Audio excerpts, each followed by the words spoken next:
Hi, everyone. Thank you so much for joining us today. We're very excited to be hosting our final Pitch Perfect for the 2021 calendar year. Of course, before we get into it in too much detail, the presentations today will contain some forward-looking information. There can be no assurance that forward-looking information will prove to be accurate, as actual results in future events could differ materially from those anticipated in such statements. So accordingly, viewers should not place undue reliance on forward-looking information. I'd like to turn it over to Craig Attewell of Peloton Technologies, a fintech unified cloud-based payments platform. So Craig, take it away. So as Trieste mentioned, I'm Craig Attewell, CEO and one of the original founders of Peloton Technologies. Peloton Technologies is a financial technology company that is focused in on payments. We started in 2010 and we've grown organically, mostly over the last 10 years, to service about 600 clients across Canada. In 2014, we took a small investment, and right now through FrontFundr and this campaign, this is one of our first attempts to raise funds in order to drive growth within the business. As I said, Peloton is focused in payments, and the problem that we solve is that there is no unified solution for a business in relation to payments. Payments are costly, expensive, inefficient, and when you go to change providers, it's expensive and disruptive. Anybody who runs a business knows that you can get some of these services from your banks, you get some services from fintechs, other services you get from other providers as well.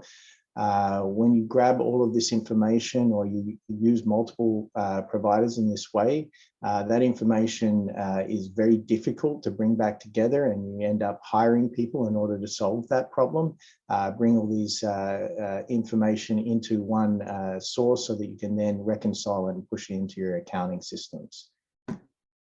So what we've built at Peloton is a unified cloud-based payment solution. It's all-in-one functionality and allows you to streamline a lot of your functionalities.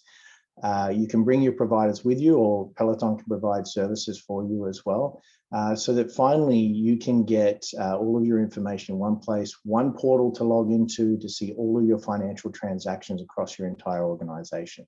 It doesn't just work for small organizations, it works for medium and large size organizations as well. And something that we've done that is very, very different in terms of delivering this solution in the marketplace is the ability to brand it and white label it, which means that the independent sales organizations that typically sell card services to businesses can go in there and sell their solution as a branded solution to the businesses and provide all the other services such as EFT, ACH, wire transfers, and foreign exchange in one platform. So a little bit about what the platform does is it brings together all of the interactions that you may have for accounts receivable, accounts payable, and it does so, as I said, through a cloud-based portal. This allows you to streamline all of your internal processes, from compliance to exception handling to receipting to statements, all of this in one platform. It brings it all together in one place and allows you to effectively streamline all of your reconciliation processes, saving a lot of valuable time so you can spend more time building your business. I'm just going to go through some of the highlights here. It's a one-of-a-kind solution. We handle every sort of financial transaction payment method that you can in North America. We're agnostic, not only on software, but hardware as well. And as I said, we're empowering businesses of all sizes, not just small, medium-sized businesses. This works for governments and financial institutions as well, in which we're currently negotiating licensing deals for the platform. Our strategic model is unique. There is nobody else out there enabling the independent sales organizations in the way that we're doing with this product. And there's a great video on the FrontFundr site from one of our ISO partners that really runs through the benefits of that. So I'd say check that out, please. And what we're using and what we're raising here is $2 million, and those funds were, a lot of them were aimed towards sales and marketing. But over the last 12 months, we've built up our sales and marketing team, and they've done such a fantastic job that they've filled our hopper. So a lot of those funds will now be used towards delivering the services to everybody that's in the pipeline. Thank you very much, and I hope you check out our FrontFundr page and our website. And I'll hand it back over to you, Trieste, if there are any questions. All right. Thanks so much, Craig. Wonderful presentation. Really appreciate that. As Craig mentioned, we're now going to take questions. So if you have any for Peloton, please put them in the Q&A below. But one question that I did have, Craig, I know the payments industry is quite fragmented, as you illustrated there, and inefficient currently. So perhaps for those on the call today who aren't business owners, could you provide an example as to how the current process for businesses is inefficient without the innovations that you provide? Yeah, absolutely. I mean, if you start a business, you generally go and get a bank account, and from there you'll get a couple of services. Those services will be limited. Banks don't provide APIs, so there's very few integration points. So you go off to other providers for other services. You try to streamline some of these providers with people who have the best APIs or connectivity. In the end, you could end up with anywhere from 10 to 20 relationships with providers if you're working in Canada and the US. So the end result is that you end up hiring a whole bunch of people in order to manage all of those transactions, and you never do anything efficiently. You also get stuck with those providers if you do an integration point directly with them. So a lot of benefits to using a middleware platform that streamlines all of that and allows you to switch out providers. No, that's great.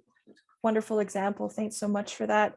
As well, how would you say Peloton is uniquely positioned itself with independent sales organizations?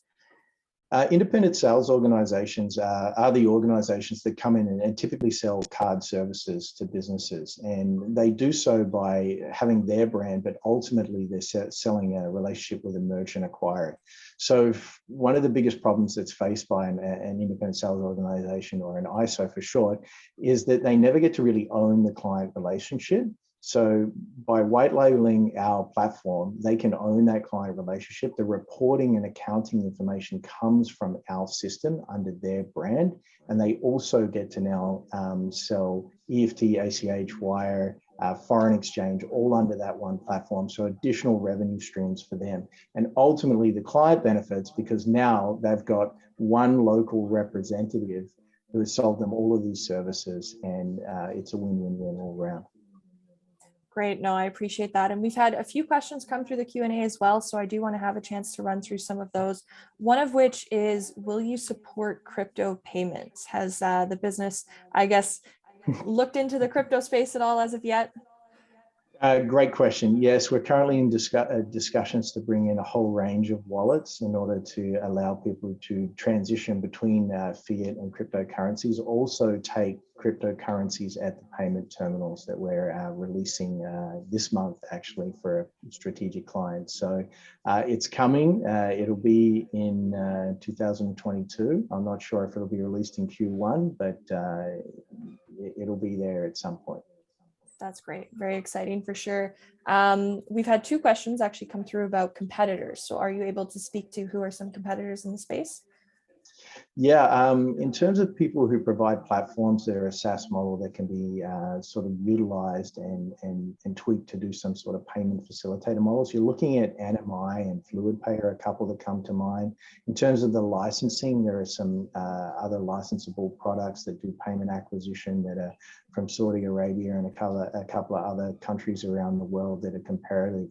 But that's the market. There isn't anyone else that has a comprehensive solution. If you look at your Stripes and your Squares, they're kind of focused into niche areas.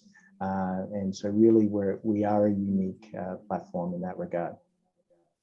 Great, absolutely. And we've also had a question come through just a little bit about the target raise and the time left on the campaign. So I know we've got currently only a few days left on the campaign, with it closing this week. That is for any companies that are currently raising under the old crowdfunding exemption 45,535, many of which are closing this week, and then opting to move on to the new exemption of 45,110 from there. Craig, is that for the plan for the business? And can you tell us a little bit more about the raise goals? Yeah, absolutely. Look, we set out to raise the amount that we needed in order to fulfill the delivery in 2022. So not overly raising. So the $2 million mark at this point is over pledged, oversubscribed through FrontFundr and through external sources.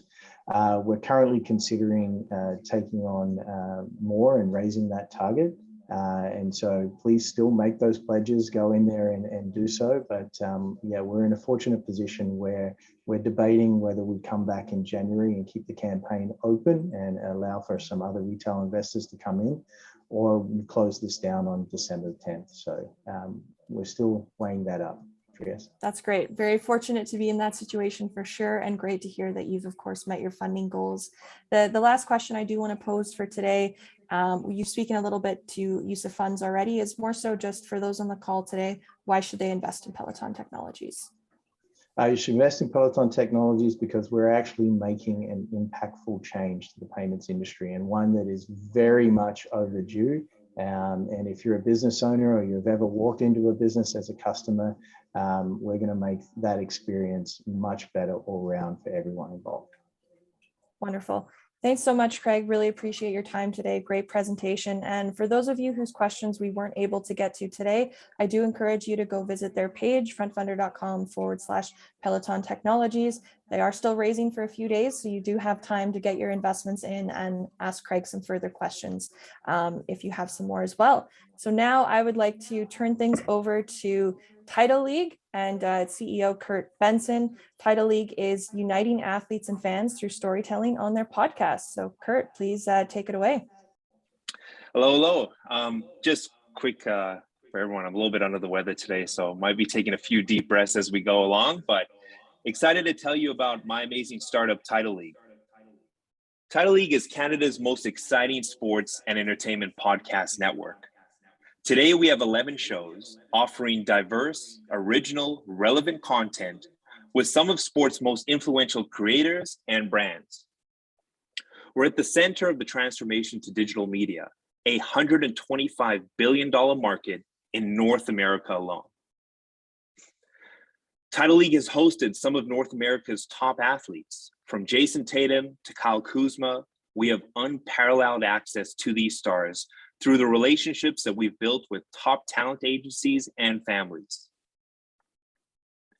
And we've also formed incredible partnerships along the way with brands such as the Toronto Raptors, the CEBL, and Slam Media.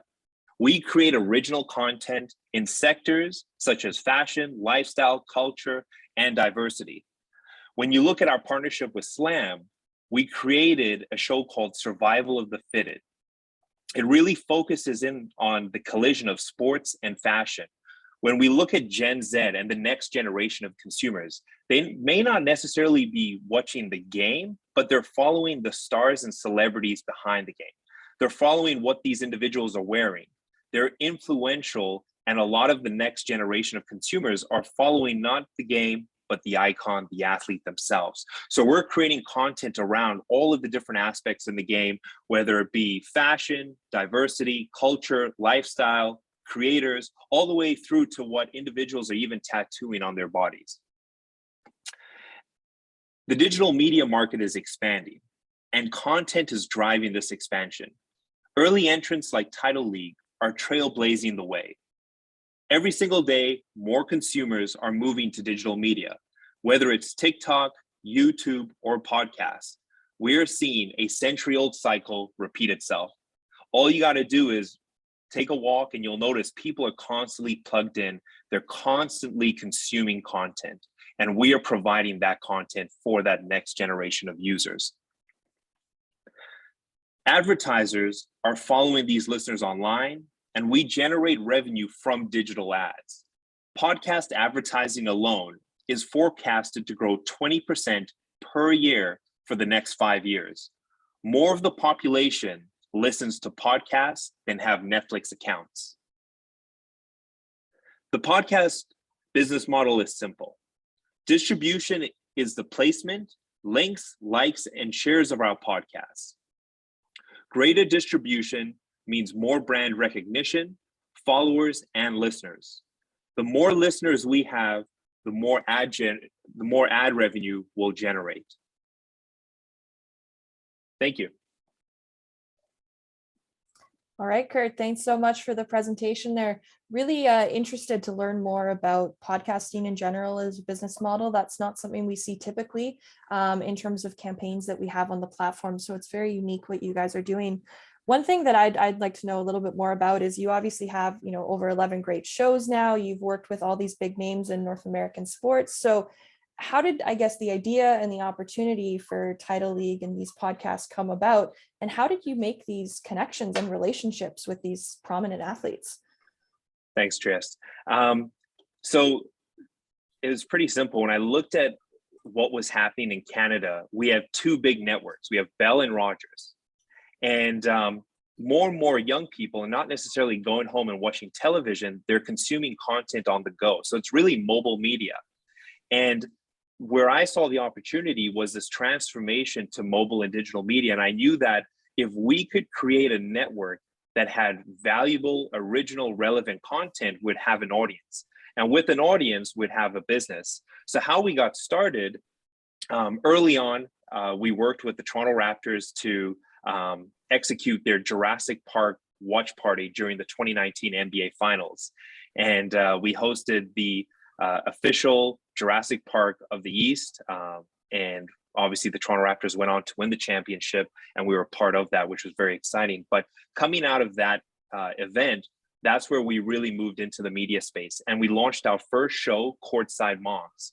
Courtside Moms is a show that focuses on the mothers of professional athletes and telling the story of raising a son or a daughter who is now a celebrity or multimillionaire.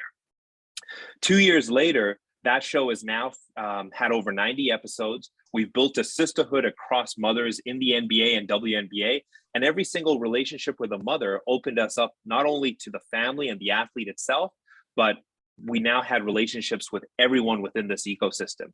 The leagues, the agencies, they couldn't ignore us because we were working directly with the families. That's great. Wonderful story there. I think that's a perfect way to build those connections and those relationships. We do have a lot of questions coming through as well, so I'd like to jump into some of those. One is focusing on revenue models. So of course, you've listed advertising as being the main revenue driver. Are there other revenue streams that you're currently exploring for the business as well? Currently, we're forecasting just advertising revenue, but the next logical step for us is subscription revenue. When we look at the comps within the industry, the one that I'll use today is Wondery. Wondery is a podcast network that recently exited to Amazon. And what Wondery did is very similar to what we're doing, except not in the sports space. They've really focused on the fiction and drama space. They built a network. As different shows across their network started to reach critical mass and scale, they pulled their shows off of the Apples, the Spotifys, the YouTubes, and they pulled that audience into a paid model. As we grow, we will start to do the same. As our shows hit critical mass, we'll start to pull some of that content off of the free platforms and move it into a subscription-based model as well. But ultimately, we'll always have an ad model as well as a subscription model.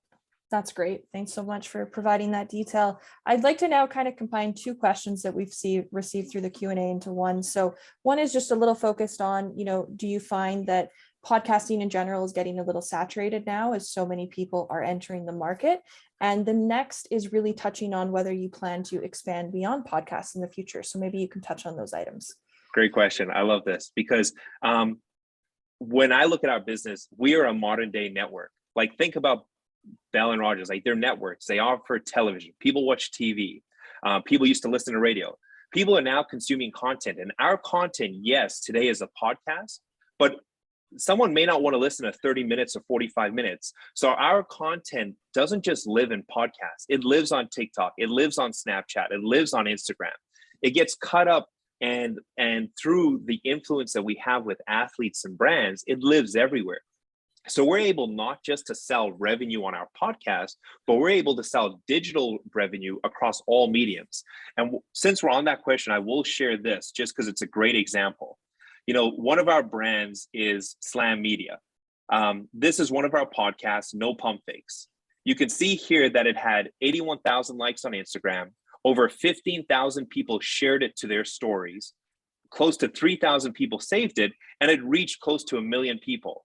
That's just one example of what our podcasts are able to achieve. It is a saturated space because anyone can have a show, but we're not just a network that's building shows on two people speaking about their pet dog. We actually have significant influence. We have distribution and brand recognition. That's great. Absolutely. Thank you so much for showing those examples. I think that's really valuable for investors on the call. The last question that I'd like to put to you today, again, a bit of a two-pronged question. We had one come through the audience, just a little bit about your background and experience, if you could elaborate on that further. And then the last one that I'd like to get to today is just for those listening, why should they invest in Tidal League? So perhaps you can address those both. The first question was, just repeat it. Just to explain a little bit more about your background and experience. Definitely. Before starting Tidal League, I spent close to 6 years working for a North American jewelry retailer that was expanding retail operations into Canada and the US. They're based in Brisbane, Australia. Spent, like I said, 6 years there, really building out an entire business, everything from operations to sales to hiring, recruitment. I learned how to build a real business. But previously to that, I was an athlete. I went to IMG Academy in the US, which is a sports-specific school. Was never good enough to play professional sports, but knew that I wanted to be around it. So when I decided to leave my career, sell my house, and go all into building a company, I knew I wanted to be around sports. And it was just the natural progression for me. But I saw this massive opportunity from traditional to digital. Like these huge networks are now struggling to retain consumers. And we are the perfect modern day network to come in and trailblaze in this new space. And then as far as why they should invest in us, because when we look at this market, we are growing at a very fast rate. We came into 2021 with 3 podcasts. Today we have 11. Over the next 18 months, we'll scale that up to 50. We now are in a position where we are receiving submissions from athletes, brands, almost weekly, because they want to launch a show on our network. We are the experts. We understand how to grow in this space. And more importantly, we will be the next big network in this country. That's great. Thanks so much, Kurt. Really appreciate your presentation today. And it's so great to hear more about your background in the sports space. You obviously know about the stories that you're telling. So that's fantastic. So thank you so much for that. If anyone still has questions for Tidal League, you can visit their campaign page, frontfundr.com/Tidal League. And now I would like to turn things over to Axel L'Espérance, the CEO of RestoLoco, who will be speaking to us about their online ordering and delivery app that respects local restaurants. So Axel, please take it away. Great. Okay, so thank you very much for your introduction. As Trias mentioned, I am Axel L'Espérance, and let me introduce you to RestoLoco, the food delivery app with a conscience.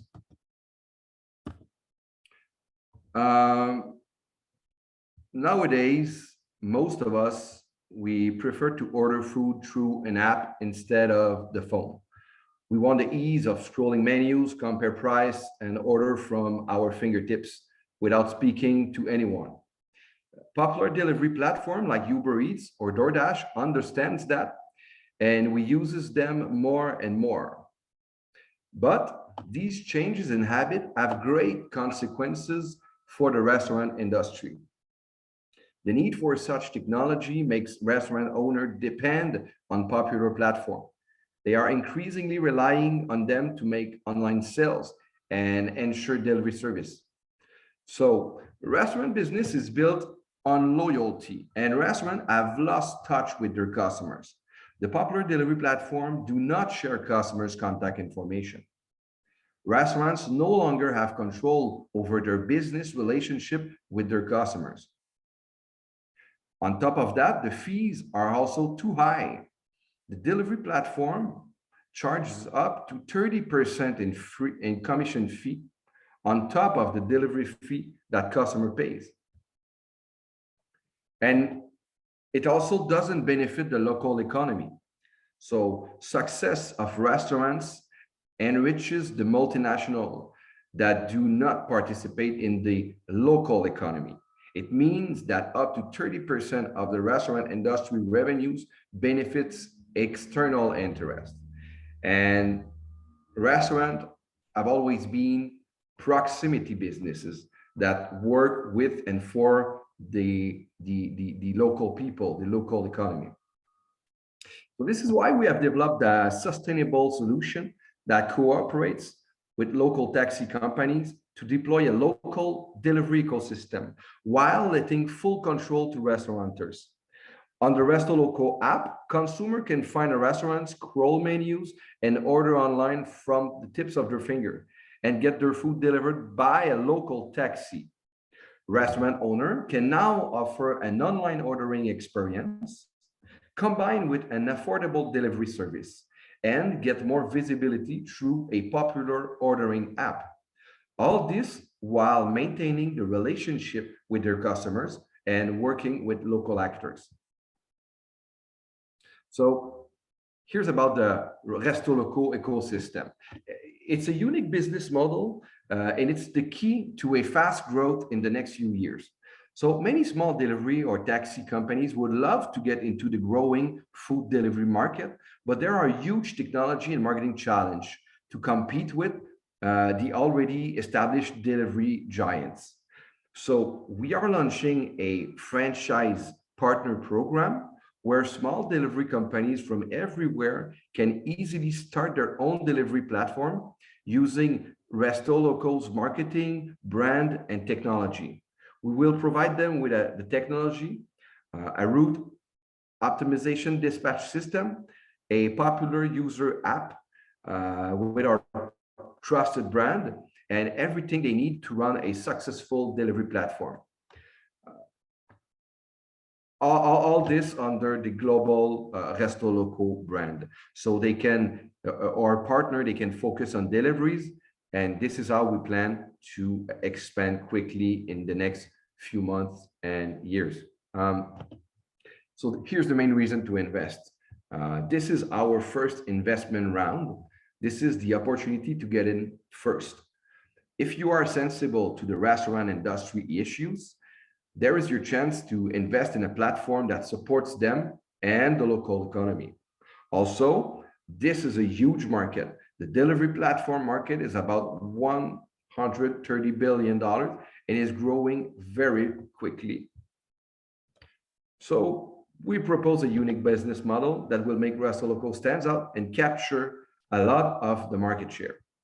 If you are interested in fundamentally changing the way food is ordered through online delivery apps for the better, join us as an investor today, and we would be thrilled to have you on board.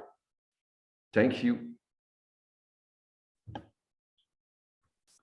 All right. Merci beaucoup pour cette présentation aujourd'hui, Axel. Very good job. Really appreciate it. We do have a couple of questions coming through the Q&A, so I would like to start with getting to some of those as well.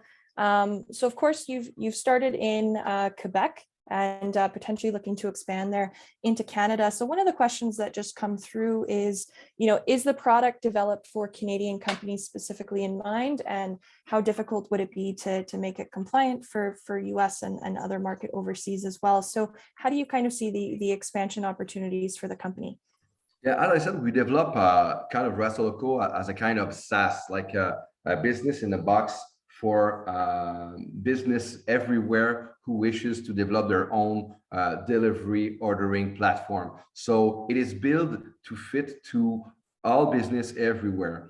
Local taxi companies in Calgary could partner with RestoLoco and uses our technology, use our brand, use our app to deploy their food delivery operation. This can be done in Calgary, Toronto, Vancouver, and I would say everywhere in the world. So it is built to be to be expanded everywhere. That's great. Thank you so much for that. I know you mentioned local taxis as being part of the ecosystem there. One of the questions to come through was, will RestoLoco work with Uber and Lyft as operations as well? No, Okay. No, they will not. No, because the reason I mentioned, it's part of our DNA to work with local delivery companies. In in every small town, every cities, there are independent taxi company, delivery companies who has, 5, 10, a dozen, 20 cars and drivers. And we want to give them the technology and the opportunity to scale a business that will, help them make their place in their market, in their respective market. So of course not. We will not work with Uber drivers and DoorDash drivers, since all the benefits goes, in California or elsewhere. We want the benefits and the revenues to stay in the communities that serves and works with RestoLoco. For sure. So that really falls into, as you mentioned, the business model and the mission that you guys have of really keeping things local and benefiting that local ecosystem of players. So that makes total sense. I know as well, just when comparing the current available options out there, Uber Eats, DoorDash, Skip the Dishes, I think a lot of people are quite familiar with those. And aside from the higher fees that businesses have to pay to use those platforms, is there anything else that, those local businesses kind of struggle with when using those larger national, multinational delivery app corporations? Yes, thank you for that question. Of course, one of the biggest issue is, as you said, is the high fees, but it's also the customers' data. Okay, the restaurant business is built on loyalty, and restaurants have lost touch with their customers. They depend on these apps to deliver food from whom they cannot acquire new customer or build customer loyalty. Restaurants are no longer have control over their business relationship with their customer. And as you know, the value of a business resides in its customer list.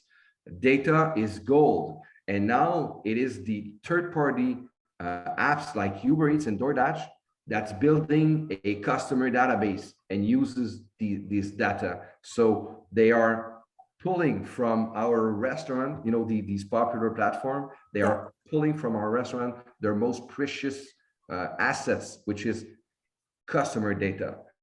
And this is the main, that's the main issue.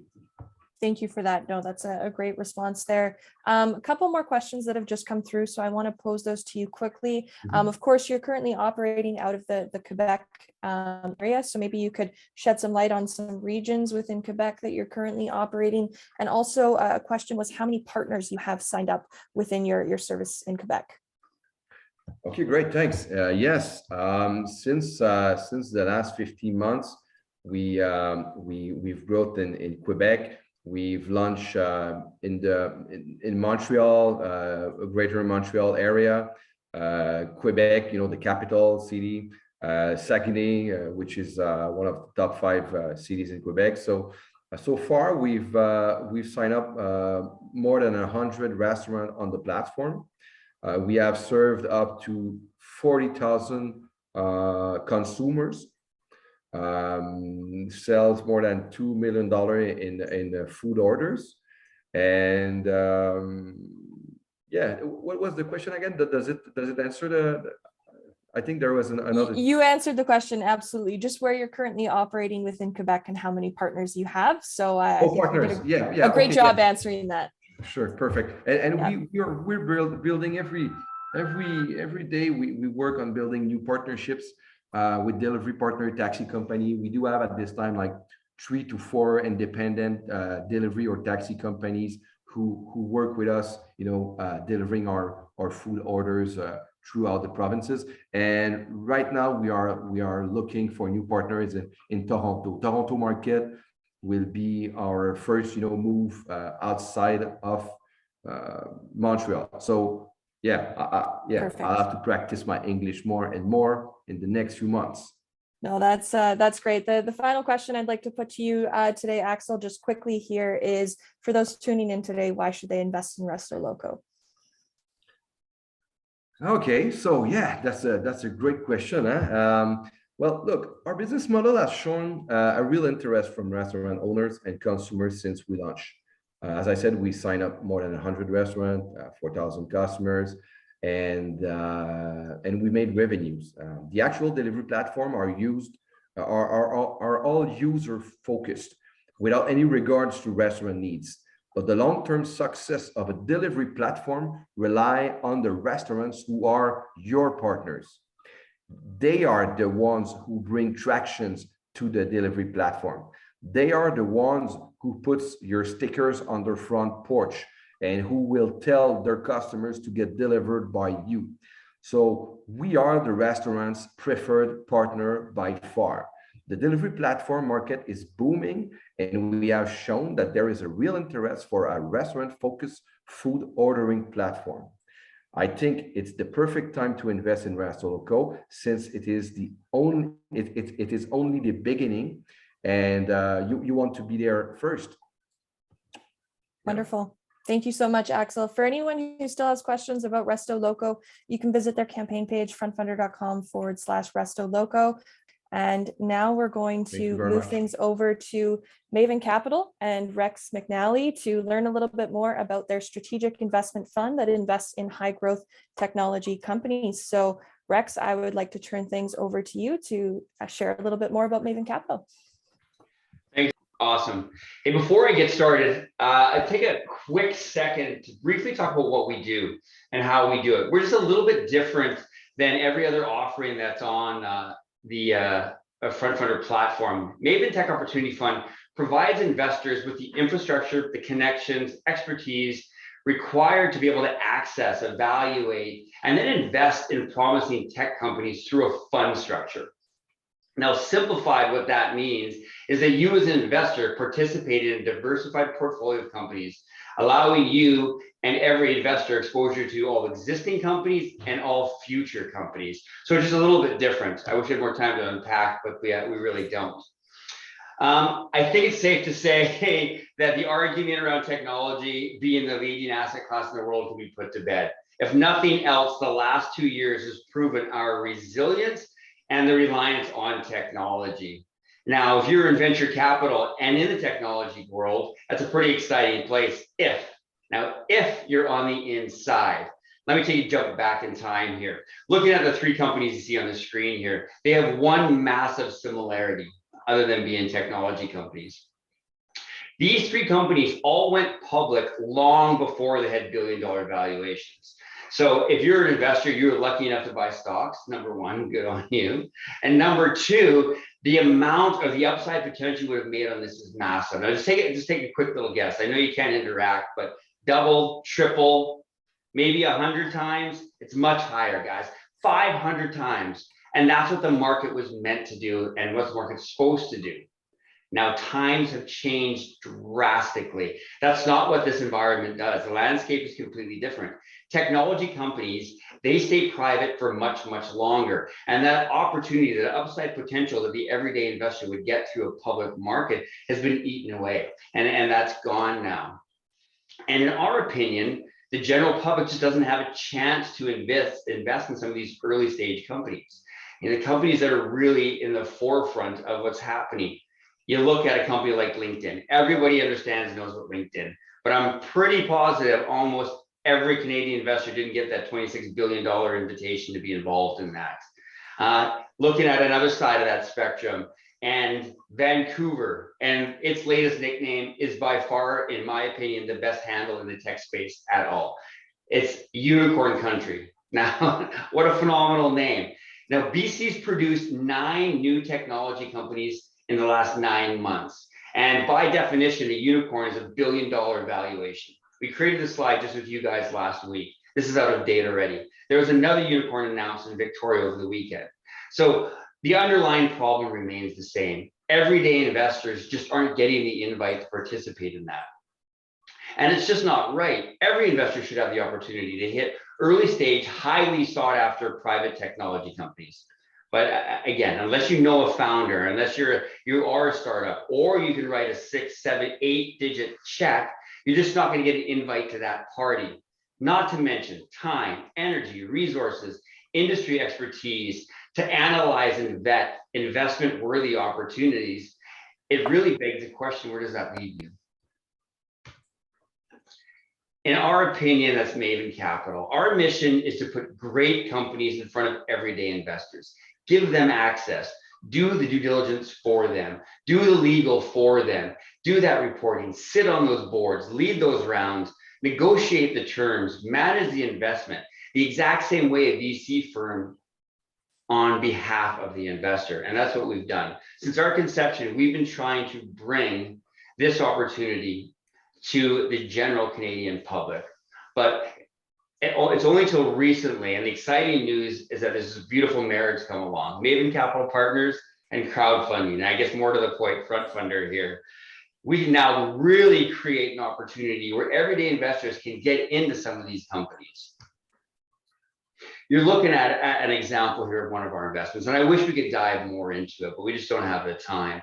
If you haven't heard of Fable, just look Fable up. They're everywhere. You'll be happy that you did. But the Coles Notes really is Fable is a sustainable, ethically sourced, zero waste dinnerware and homeware company. So direct to consumer model, that consumer packaged good product, that market is growing exceptionally. We all know it. We're all getting dinnerware, toilet paper delivered to the house. So we understand that market. And it's companies like these and these various verticals that we're able to bring.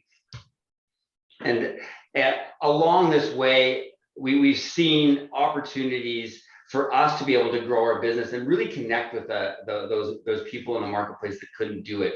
And we're really seeing something that we've never seen before, is we're seeing a crowd be mobilized, a crowd be educated.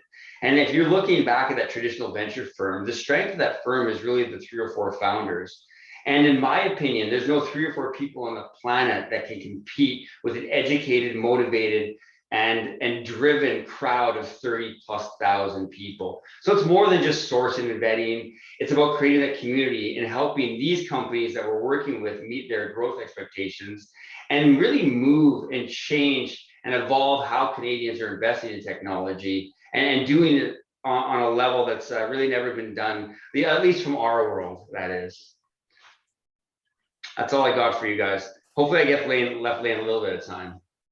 That's great. Thanks so much, Rex. Really appreciate the interactive pitch there. I think it kept everyone quite engaged, so enjoyed that very much. I know Lane's going to be tackling some of the questions that we have today. So for anyone who has questions for Maven, please add them to the Q&A. I'll start off by asking just a little bit about, obviously, the companies that you invest in. So you mentioned Fable as one of them. I was quite excited when I knew you had invested in them. I've seen Fable all over my Instagram and hope to try their products one day. It looks great. And obviously, you've got a lot of other companies that have become part of the fund. So can you tell the audience a little bit just about what your due diligence process is and what you look for in these companies when you're making your investments? Yeah, sure. I can tackle that. I'll try to keep the energy in the same level as Rex, but it's sometimes hard to follow. You know, we take a very disciplined approach to our due diligence process, and we work very hard in making sure that the potential for these companies and long-term success is there. We look at diversifying our pool through different sectors. We like SaaS models. If you look at the ability to determine ongoing revenues or annual recurring revenues, we like those models. You know, we have internally a group that will go through due diligence on companies, but we really look to eliminate or create efficiencies in our due diligence process by aligning with other venture groups, accelerators, incubators, angel groups across the country, so that we as a group can push these companies through the due diligence process, which creates more efficiencies, which in many cases will lower our risk level, knowing that other groups are interested in those deals. So we have essentially a crowd in many ways of our own of VCs, accelerators, angel groups, as I mentioned, all investing together to bring our resources, experience, knowledge base, and understanding to push these companies and support them through mentorship, finance, and many other ways through the process. That's great. Absolutely. It's so nice to hear kind of your involvement with the companies, but also with the ecosystem in general. So that's really great. We have had a question come through from the audience. It looks like they are a little bit familiar with the Maven Tech Opportunity Fund #1 from 2018. And just curious if this is the same investment fund or if this is a different investment fund than previously. No, this is the same investment fund. Yeah, we have Maven Tech Opportunity Fund, and then we have our venture capital corporation funds, which are strictly for BC investors, which are mandated to invest in BC founded and running technology companies as well. Okay, that's wonderful. Thank you. Another question that we had come through is just a little bit what the fee structure for the fund looks like. Are you able to elaborate on that a little bit? Yes, for sure. So our fee structure on the fund is a 2 and 20, so a 2% management fee, and or sorry, a 2 and 25. I believe this fund is with the management fee and participation on the back end. Great. No, I appreciate that for sure. And just for a little bit about the investment opportunity, of course, you guys are in FrontFundr. People can invest for as little as $500. So what are some future milestones you're hoping to achieve in the near future? Yeah, so our goal as a fund is to hit that $10 million mark and incorporate anywhere from 7 to 10 more investments into the fund. At this stage, we have 3 companies. We'll be adding one shortly into the new year, and we'll continue to push hard on our capital raise to take advantage of what we're seeing in, not only we have a specific focus on Canada. Obviously, the tech ecosystem is going very, very strong right now. Yeah. And we'll look to maintain that focus over the next, 12 to 18 months as we add companies to the portfolio. That's wonderful. Final question to you that I've asked everyone else so far today, just for those listening, why should they invest in Maven Capital? I think Rex hit the nail on the head with, accessibility, bringing hard to access deal flow to the average Canadian investor, doing it in a way where, you're not having to write a $50,000 check. You can get in smaller amounts, that diversified pool, the management team itself, and essentially having a group do all the legwork for you and allowing you to invest in the best-in-class technology companies accessible to everyday Canadians. That's wonderful. Thank you so much, Rex. Really great job on the presentation. Lane, thank you for answering the Q&A. For anyone who is interested in learning more about Maven Capital, you can visit their campaign page on FrontFundr. I know Rex had the link available there earlier as well. So you can go to their campaign page for more details. Thank you so much. I would now like to turn things over to Lori Joyce, the CEO and founder of Betterwith, and the future is better with ice cream that is full of flavor and not sugar. So Lori, tell us a little bit about how life is better with ice cream. Okay. Hi, everybody. I'm Lori, the founder and CEO of Betterwith Ice Cream. I'm really proud to actually stand in front of you guys and share what I've been doing over the last, 4 to 5 years now, and how we can make your life better with ice cream. So it all started actually, as this picture represents, with my dad. So this is a picture here of my dad with our youngest, my youngest. And it didn't become relevant or important to me until I became a mom. I was already an entrepreneur, but the upbringing that my dad and my mom showed me, which really resonated with the pandemic recently, was this lifestyle of eating sustainably as they raised me on this farm where we literally picked everything that we ate. It was all about simple, wholesome food that was better for you. And when I became a mom and I had to make decisions for my 2 boys of what I was going to feed them, that was when I really started paying attention to what I was buying, and more importantly, the ingredients and what those ingredients said. Coming from the dessert business already with cupcakes, it was a natural transition for me to go into ice cream because at the time I found cupcakes quite limiting. I couldn't scale a cupcake. And so the idea of ice cream was really exciting for me because you can scale it. And that's what I discovered when I was in that frozen aisle that one day when I was buying ice cream for my kids. And I discovered that nowhere on the package did it actually say ice cream. So growing up on a farm where we made everything from scratch, and I was in a grocery store, already an entrepreneur, but with the mindset of being a customer and a mom, I sat there and went, why is this not ice cream? What is frozen dessert? And wow, I can do this. This was an opportunity for me. So everyone, of course, was like, well, if you're going to make an ice cream product, it needs to be better. And this is how we're better. I took all the lessons that my dad showed me, and I wanted to produce a product that not only was relevant for the customer today, but was a better product. And this is where I discovered that not all ice cream is actually created equal. I wanted to create a product where today's customers could actually not only trust the ingredients, but could pronounce the ingredients. These are the same ingredients that you can find in your kitchen, and these are the same ingredients that you can make ice cream from. And I was so proud to be able to scale this. And it also turns out in the industry that what's trending is more and more, and this has been expedited with the pandemic, but more and more customers want the same.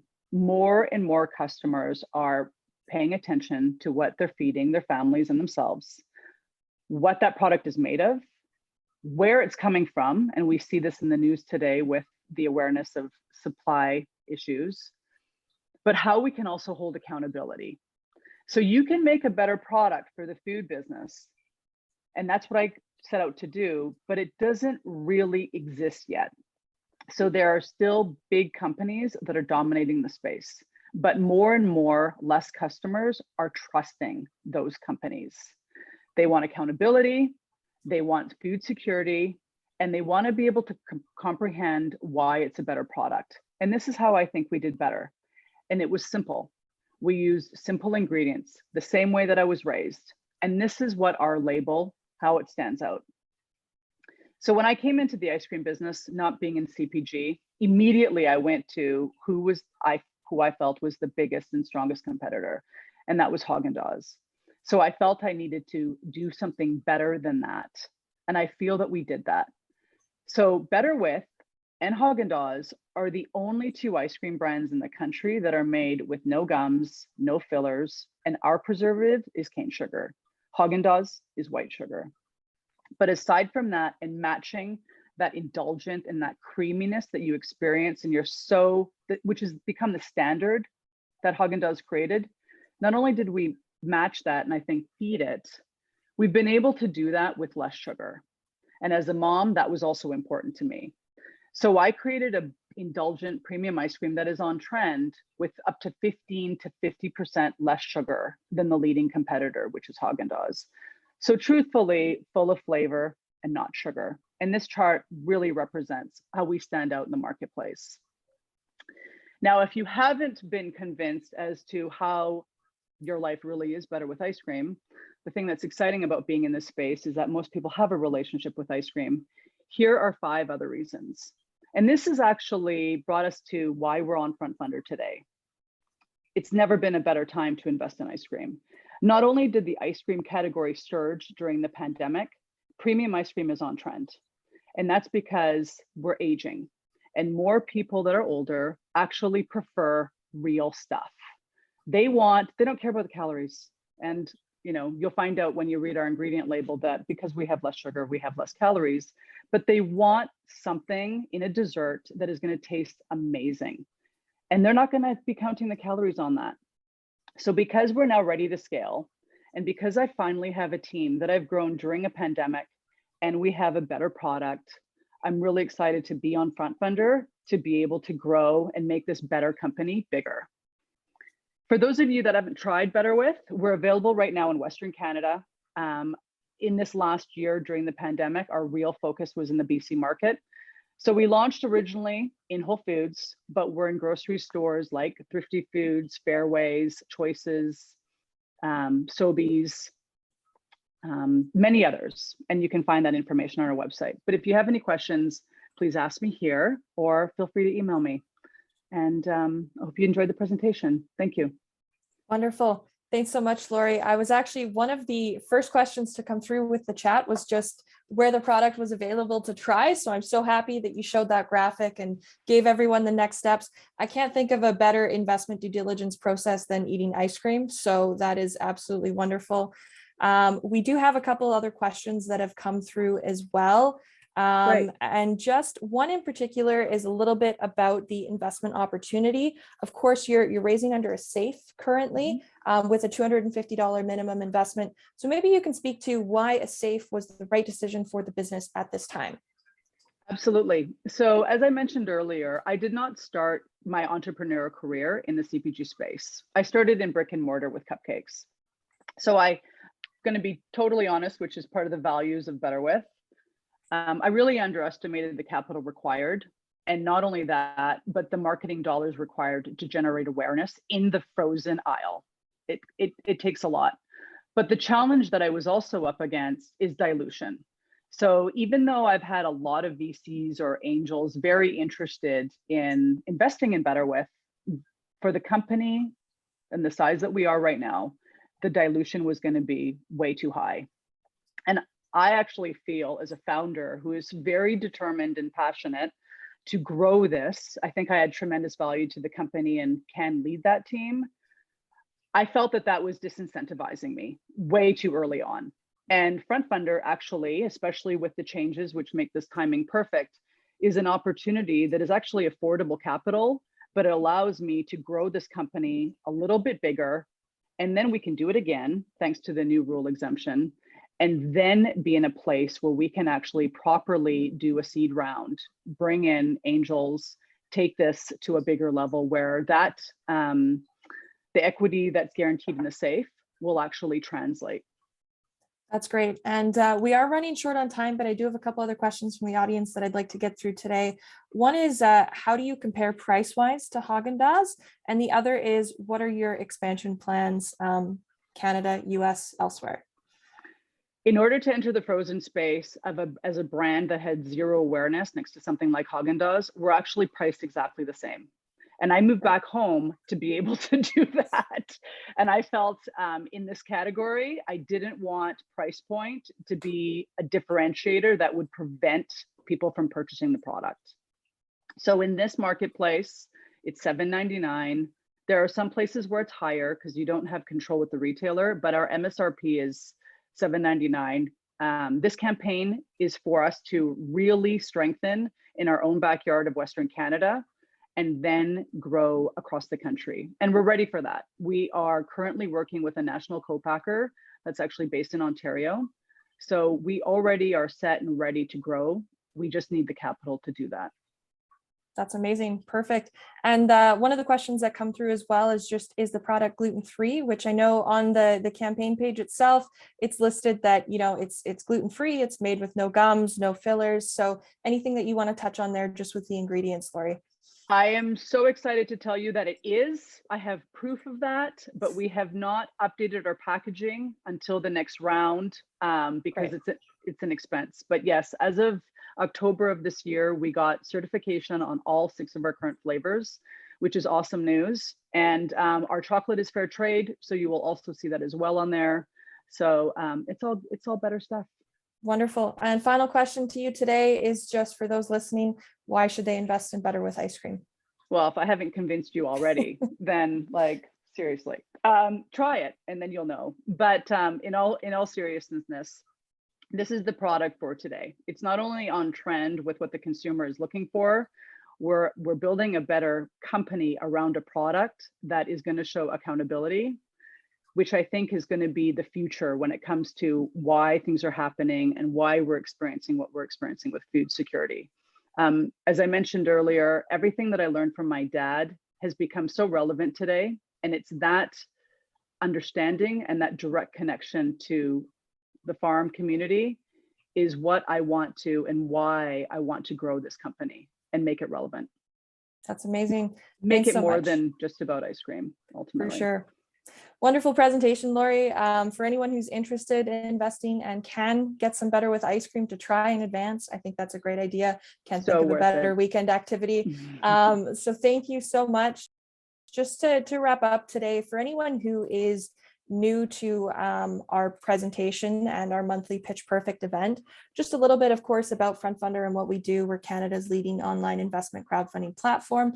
We make it easy for all Canadians to invest in Canada's most exciting startups and growth stage businesses, like the 5 that you've heard from today, for as little as $250. We've done several capital raises for many companies, and we're building a bigger and bigger investor community month over month, and we're really happy to have you join. In terms of some next steps for yourself, if you are interested in learning more, of course, you can visit each of the company's campaign pages to make an investment. If you have questions about the investment process for our team, you can always reach out to support@frontfundr.com. So I really want to thank everyone for their time today. I want to thank each of the 5 presenters that we've had. You all did an excellent job conveying the business. I'm so excited that we get to have all of you on the FrontFundr platform. And to everyone, I wish you guys a happy holidays. This is our last Pitch Perfect event for 2021, and we'll be back with more exciting companies and founders in the new year. So happy holidays to everyone, and thank you so much for your time today.